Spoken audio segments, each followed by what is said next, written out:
संतांच्या परंपरेमध्ये वाढलोय आणि म्हणूनच पंढरपूरच्या वारीसाठी आषाढी कार्तिकीच्या वारीसाठी जे काही केलं ते मी काही सांगणार नाही. मी या हाताने केलेले या हाताला देखील कळू देत नाही आणि त्यामुळे या 2.5 वर्षात जेवढे निर्णय घेतले एवढे निर्णय सगळे आपल्याला माहित आहे. माझ्या लाडक्या बहिणी इकडे बसलेत, लाडके भाऊ लाडके शेतकरी आहेत. लाडक्या बहिणींची लाडकी मुख्यमंत्री लाडकी बहीण योजना कधीच बंद होणार नाही.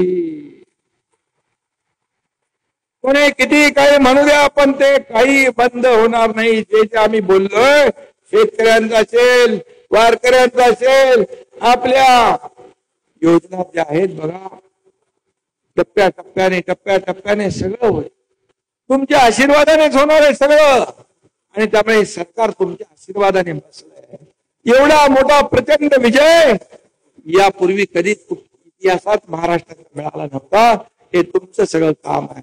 हे संतांचा आशीर्वाद वारकऱ्यांचे आशीर्वाद माझ्या लाडक्या बहिणींचे लाडक्या शेतकऱ्यांचे लाडक्या भावांचे लाडक्या ज्येष्ठांचे आशीर्वाद यामुळेच हे सगळं शक्य झालंय. आणि त्यामुळे मी आपल्याला एवढंच सांगतो की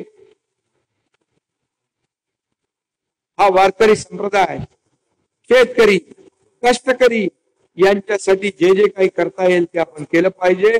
खरं म्हणजे हा एक हे मानवतेचं मंदिर आहे आणि अशा प्रकारचे गड आणि अशा प्रकारची जी काही ठिकाणं आहेत ती आता समुद्रापलीकडे त्यांची कीर्ती गेली पाहिजे असं आपण काम केलं पाहिजे. आणि म्हणून तारकेश्वर म्हणजे विष कंठात घेऊन ब्रह्मांड तारणाऱ्या शिवाचं रूप आहे. आणि म्हणूनच आज मी आपल्याला एवढंच सांगतो की राष्ट्रसंत या ठिकाणी भगवान बाबांची सद्गुरू नारायण बाबांची मानवतेची शिकवण गावागावात आपण पोहोचवली पाहिजे.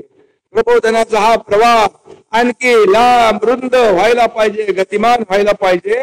यासाठी जे जे काही आदिनाथ महाराज आपल्याला सहकार्य लागेल ते हा एकनाथ शिंदे या ठिकाणी आपल्या सोबत आहे. एवढंच सांगतो. मी जे बोलतो ते करतो, जे होत नाही ते बोलत नाही. बाळासाहेब म्हणायचे 10 वेळा नाही 100 वेळा विचार करून शब्द द्या पण एकदा शब्द दिला की पुन्हा मागं फिरणं नाही. हा माझा स्वभाव आहे. आणि त्यामुळे या भागामध्ये काही मला आपल्या अक्षय महाराजांनी काही कामं दिली आहेत.